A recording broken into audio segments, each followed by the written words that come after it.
بالله من الشيطان الرجيم بسم الله الرحمن الرحيم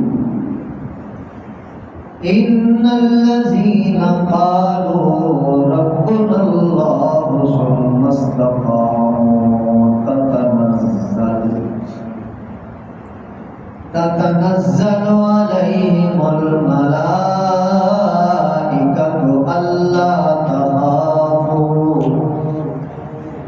ألا تخافوا ولا تحزنوا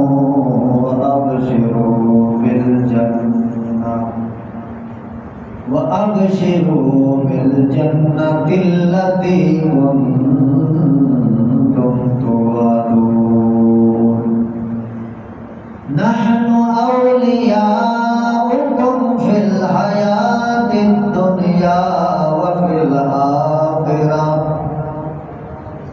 ولكم فيها ما تشتهي أنفسكم ولكم فيها ما تدعون نزلا من غفور رحيم سبحان ربك رب العزة عما يصفون وسلام على المرسلين والحمد لله رب العالمين.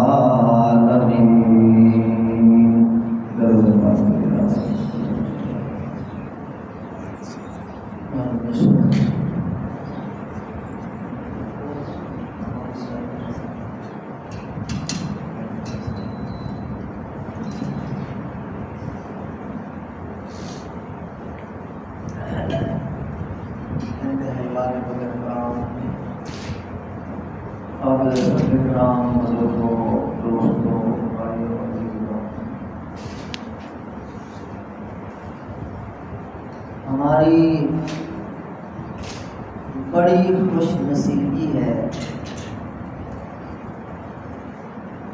ہمیں اماں کی جھولی میں کلمہ نصیب ہوا ہے۔ جس ماحول میں ہم نے آنکھ کھولی ہے وہاں کلمے کی صدائیں، ایمان تھا، اسلام تھا، قرآن تھا، کلمہ، نماز، درود تھا۔ ہمیں یہ ماحول ملا، آج ہم بڑے دھڑلے کے ساتھ، تم تراک کے ساتھ اور بڑی خوشی کے ساتھ برملا پڑھتے ہیں اللہ اکبر اللہ اکبر، لا الہ الا اللہ واللہ اکبر، اللہ اکبر وللہ الحمد۔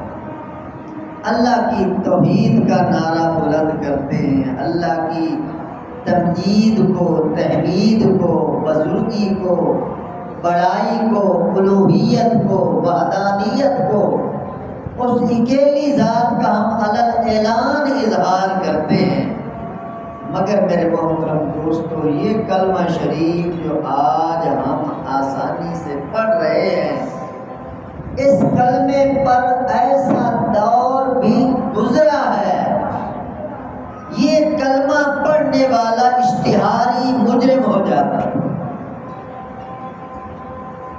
یہ کلمہ پڑھنا اپنی جان سے ہاتھ دھونے کے مترادف، یہ کلمہ پڑھنا اپنے بال بچوں کو آگ میں جھونک دینے کے مترادف، یہ کلمہ پڑھنا اپنی زندگی کو برباد کر دینے کے مترادف۔ اتنا مشکل تھا، اتنا امتحان تھا کہ کلمہ پڑھتے ہی ظلم کی چکیاں چلنی شروع ہو جاتی۔ یہ کلمہ تو بڑی دور سے آ رہا ہے، آدم علیہ السلام سے، اور محمد مصطفیٰ صلی اللہ علیہ وسلم نے پھر اس کلمے کی تجدید فرمائی، اور لا الہ الا اللہ محمد الرسول اللہ، یہ پورا کلمہ ہمیں عطا فرمایا۔ تو حضور علیہ السلام نے جب پہلے لوگوں کی کلمے کی بات کی تو ایسے لگتا تھا جیسے کوئی بہت بڑا جرم کر دیا ہے حضور علیہ السلام۔ لوگ کہتے تھے اجعل الآلہۃ الہا واحدا، یہ محمد کیا کہہ رہے ہو؟ ایک خدا ہے ہمارے، یہ جو حبل ہے، عزا ہے، لات ہے، منات ہے، اور کعبے میں 360 پڑے ہیں، ان کی کوئی حیثیت نہیں، تم لا کہہ کے ایسی تلوار چلاتے ہو، ہمارے سارے خداؤں کو ذبح کر دیتے ہو، کیسا کلمہ ہے، ہم تو اسے نہیں تسلیم۔ تو محمد الرسول اللہ صلی اللہ علیہ وسلم نے اپنی محنت جاری رکھی، اپنی کوشش جاری رکھی۔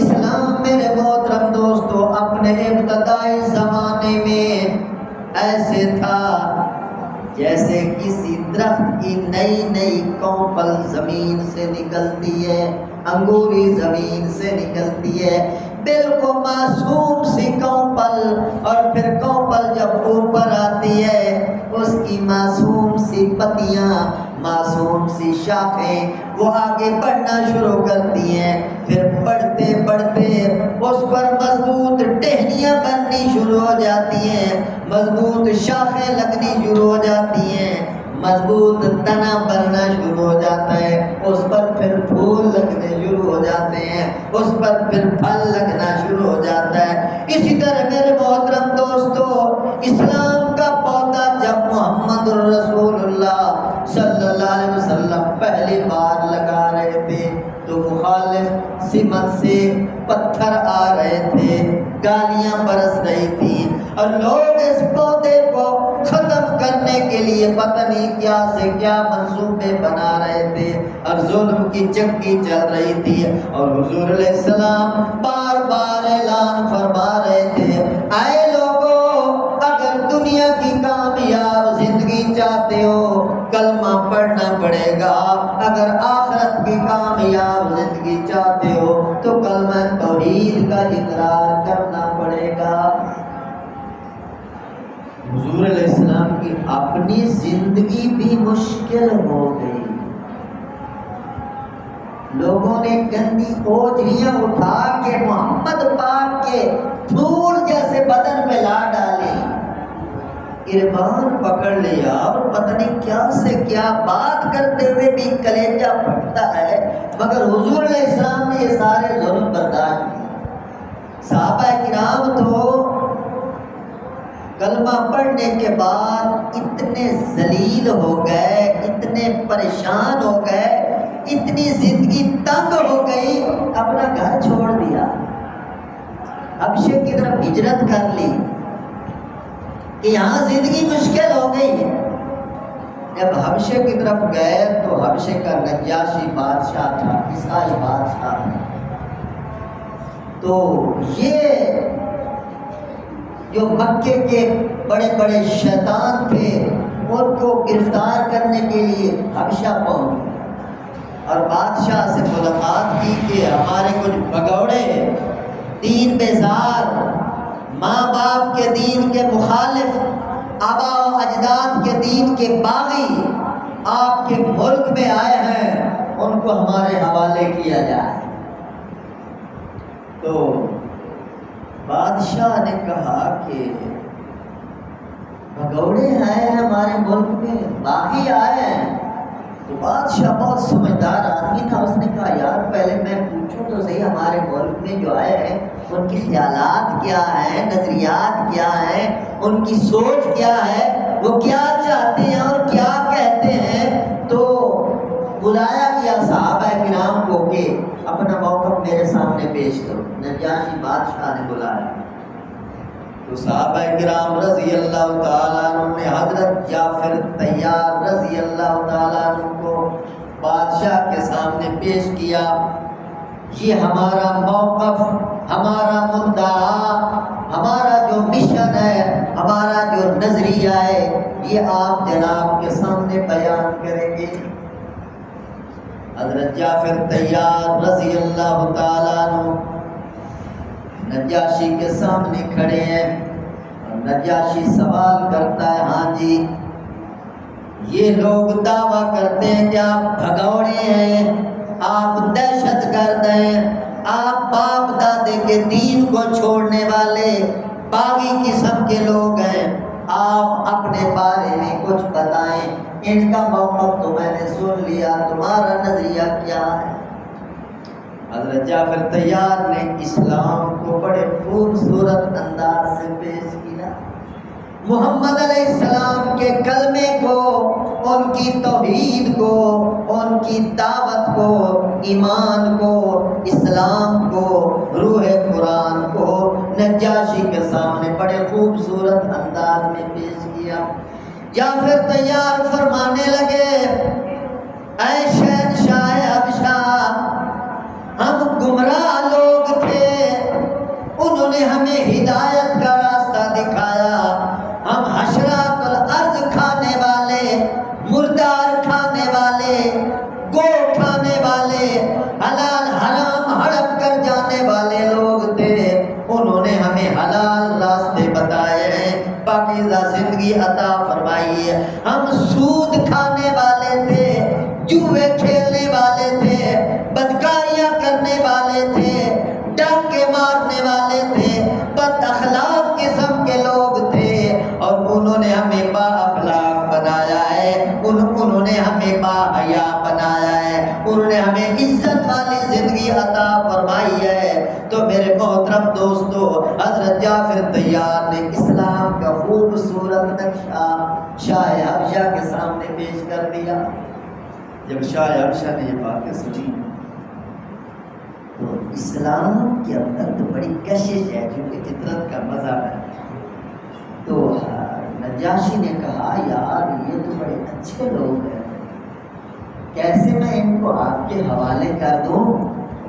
ایسے تو نہیں ہو سکتا، تمہارا موقف غلط ہے، تم بہت بڑے بدماش ہو اور بہت بڑے دہشت گرد ہو، یہ اچھے لوگ ہیں، بااخلاق لوگ ہیں، اور جس دین کی بات کر رہے ہیں، جس مذہب کی بات کر رہے ہیں، وہ مذہب بڑا امن والا مذہب ہے اور بڑا سکون والا مذہب ہے اور دہشت گردی کو ختم کرنے والا مذہب ہے، میں ان عزیزوں کو کبھی آپ کے حوالے نہیں کروں۔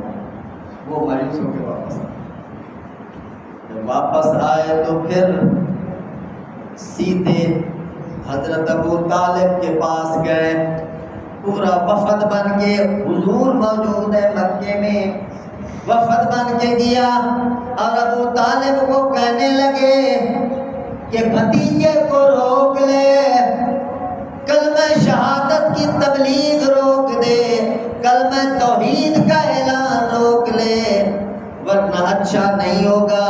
اور انہوں نے کچھ لالچ بھی دیے کہ بھتیجے کو کہو اگر دنیا لینا چاہتا ہے تو مال دولت دینے کے لیے تیار ہے، اگر حکومت لینا چاہتا ہے حکومت دینے کے لیے تیار ہے، اگر رشتہ چاہتا ہے تو رشتہ دینے کے لیے تیار ہے، مگر اسے کہہ دو یہ جو اللہ اکبر کے نعرے ہیں، لا الہ الا اللہ کی صدائیں ہیں، یہ ہم نہیں سننا چاہتے، ان کو روکا جائے۔ تو حضور صلی اللہ علیہ وسلم کے سامنے یہ باتیں چچا جان نے پیش کی، بیٹا جی آپ کی بڑی مخالفت ہو رہی ہے، سارا معاشرہ، سارا ماحول، حتیٰ کہ سگے چچے بھی آپ کی مخالف سمت میں کھڑے ہو گئے، بیٹا جی سوچ لو۔ تو محمد الرسول اللہ صلی اللہ علیہ وسلم نے کیا فرمایا؟ چچا جان یہ مال، یہ دولت، یہ حکومت، یہ رشتے، یہ دنیا، یہ تو زمین کی چیزیں ہیں، اس جہان کی چیزیں ہیں، میرے سامنے آسمان کے ستارے بھی توڑ کے رکھ دو، میرے ایک ہاتھ میں سورج لا کے رکھ دو، ایک ہاتھ میں چاند لا کے رکھ دو، پھر بھی چچا جان میں محمد اپنی تبلیغ سے باز آنے والا نہیں ہوں، اپنی توحید سے باز آنے والا نہیں ہوں، اپنی تعلیم سے باز آنے والا نہیں ہوں، کیونکہ میں نے اپنی مرضی سے نہیں اعلان کیا، اللہ پاک کے حکم کے ساتھ یہ کلمے کا اعلان کیا گیا۔ تو میرے محترم دوستو، ایسے ماحول کے اندر کلمے کی تبلیغ کی گئی، اسلام کی تبلیغ کی گئی، کیونکہ ایمان اور اسلام کے اندر اوریجنل طاقت تھی، اصلیت تھی۔ مخالفت کے باوجود میرے محترم دوستو یہ پھیلتا ہی گیا، پھلتا ہی گیا، بڑھتا ہی گیا، کیونکہ اس کے پیچھے دراصل اللہ کی طاقت موجود تھی۔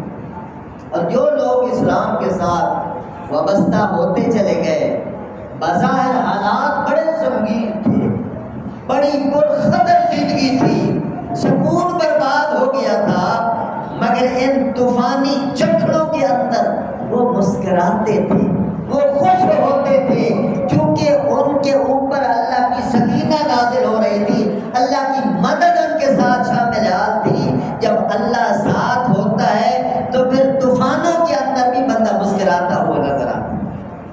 سیدنا عمر فاروق رضی اللہ تعالیٰ عنہ، روم کے بادشاہ نے ایک بندہ بھیجا تھا کہ عمر کو قتل کر دو، مسلمانوں کا بادشاہ۔ وہ آدمی آیا اور مدینہ کی دھرتی پر اس طاق میں رہا کہ کون سا موقع بنتا ہے کہ عمر فاروق کو قتل کر دیا جائے۔ حضرت عمر رضی اللہ تعالیٰ کی بڑی سادہ زندگی تھی، اسلام سادگی سکھاتا ہے۔ تو جنگلوں میں ایسے اونٹ چراتے اور عام پھرتے رہتے تھے، ان کے پاس باڈی گارڈ نہیں تھے، بس اللہ کے نام پر اپنی رعیت کی حفاظت میں وہ چلتے رہتے تھے۔ تو جس درخت کے نیچے دوپہر کو آرام کرتے تھے، اس درخت کے اوپر وہ دشمن چڑھا بیٹھا ہے کہ یہاں نیچے وہ آرام کرنے کے لیے لیٹیں گے تو میں مار کر کے قتل کر دوں گا اور روم کے بادشاہ سے بہت بڑا انعام لے لوں۔ اب 22 لاکھ مربع میل کا حکمران اس درخت کے نیچے اینٹ کا تکیہ بنا کر آرام سے لیٹا پڑا ہے، کوئی پروٹوکول نہیں، کوئی باڈی گارڈ نہیں، کوئی تکلفات نہیں، بڑی میٹھی نیند، کیونکہ عدل کیا تھا۔ عدل انصاف کرنے والے ہمیشہ پرسکون سویا کرتے ہیں۔ تو وہ آدمی اوپر بیٹھا ہے، اس نے ارادہ کیا نیچے اتر کے ان کا کام تمام کرتا ہوں۔ بس نیچے اترنے لگا تھا، اللہ کی شان، جنگل کا شیر آیا اور حضرت فاروق اعظم کے ارد گرد ان کے پہرے کے لیے کھڑا۔ وہ آدمی اس شیر کو دیکھ کر بے ہوش ہو کے نیچے گر گیا، مگر شیر نے اسے کچھ نہیں کہا، بس فاروق اعظم کی حفاظت کرتا رہا۔ فاروق اعظم بیدار ہوئے تو دیکھا کہ وہ بندہ بے ہوش پڑا ہے اور شیر ان کی حضرت کی حفاظت کر رہا ہے۔ تو جب اس دیر بعد اس بندے کو ہوش آیا، فاروق اعظم نے پوچھا یار تم کون ہو، تمہیں کیا ہوا، کیسے آئے ہو؟ تو اس نے بڑی معذرت کے ساتھ عرض کی حضرت آپ کو قتل کرنے کے لیے آیا تھا، روم کے بادشاہ کی طرف سے آیا تھا، مگر یہاں کا تو منظر نامہ ہی کچھ اور تھا، میں شیر سے ڈر کے بے ہوش ہو گیا تھا۔ تو وہ بڑا متاثر ہوا۔ تو میرے محترم دوستو، بات یہ ہے کہ جس کے ساتھ خدا ہوتا ہے اس کے ساتھ پھر خدائی چلتی ہے۔ حضرت فاروق اعظم رضی اللہ تعالیٰ عنہ کی تو بڑی عجیب زندگی ہے۔ ہوائیں ان کا کہنا مانتی ہیں، پانی ان کا کہنا مانتا ہے، درندے ان کا کہنا مانتے ہیں، حتیٰ کہ زمین میں پر ایک بار زلزلہ آیا تھا تو فاروق اعظم نے پاؤں مار کے زمین کو حکم دیا تھا کہ آپ اوپر نے انصاف نہیں کیا۔ اس کے بعد میرے دوستو زلزلہ نہیں آیا۔ تو بات یہ ہے کہ جب بندہ صحیح مسلمان ہو جاتا ہے تو پھر اللہ کے سلام نازل ہوتے ہیں، پھر سلامتی نازل ہوتی ہے، پھر امن نازل ہوتا ہے، پھر اندر کا سکون انسان کو ملتا ہے۔ ملت ابیکم ابراہیم هو سماکم المسلمین، ہماری ملت ابراہیمی ہے، ہمارے دادا جان حضرت ابراہیم علیہ السلام نے ہمارا نام مسلمان رکھا ہے۔ مسلمان کا لفظ مسلم سے ہے، مسلم کا لفظ اسلام سے ہے، اسلام کا لفظ سلم سے نکلا ہے۔ سلم سلامتی کو کہتے ہیں، امن کو کہتے ہیں۔ تو جو اسلام میں داخل ہو گیا اس کے ساتھ میرے دوستو دنیا اور آخرت کے اندر سلامتی کی گارنٹی اللہ نے دی۔ اس لیے اللہ پاک نے ہمیں سلام عطا فرمایا ہے۔ جب آپ کہیں کسی کو ملنے جاتے ہیں السلام علیکم، اور جب واپس آتے ہیں اچھا جی السلام علیکم، یہ السلام علیکم بہت بڑی دعا ہے۔ کتنا خوبصورت اسلام نے ہمیں یہ چیز عطا فرمائی۔ السلام علیکم کا مطلب ہے جسے آپ سلام دے رہے ہو اسے کہہ رہے ہو تم میری طرف سے سلامت ہو، میری طرف سے نہ تمہیں زبان سے تکلیف ملے گی، نہ ہاتھوں سے تکلیف ملے گی، نہ پاؤں سے تکلیف ملے گی، نہ آنکھوں سے تکلیف ملے گی، میری طرف سے تم سلامت ہو۔ اور جب جاتا ہے السلام علیکم کہہ کے چلا جاتا ہے، مطلب یہ ہوتا ہے میں جا رہا ہوں تمہیں سلامتی دے کے، نہ تمہاری غیبت کروں گا، نہ تمہارے گلے کروں گا، نہ تمہارے اوپر الزام لگاؤں گا، نہ کوئی شکوے کروں گا، نہ تمہاری عیب جوئی کروں گا، نہ جاسوسی کروں گا۔ یعنی السلام علیکم کہہ کر وہ سلامتی کا اعلان کر کے جا رہا ہے۔ اور میرے محترم دوستو، اسلام نے یہ سلامتی عطا فرمائی ہے۔ اس سلامتی کے پیچھے دراصل وہ سلام ذات ہے، السلام سلامتی دینے والا۔ ایک دفعہ افلاطون نے حضرت موسیٰ علیہ السلام سے سوال کیا تھا۔ افلاطون بہت بڑا فلسفی تھا، اس نے سوال کیا تھا حضرت اگر آسمان سارا تیر برسانے لگ جائے اور خدا خود تیر برسائے تو پھر بچنے کی کیا صورت ہوگی؟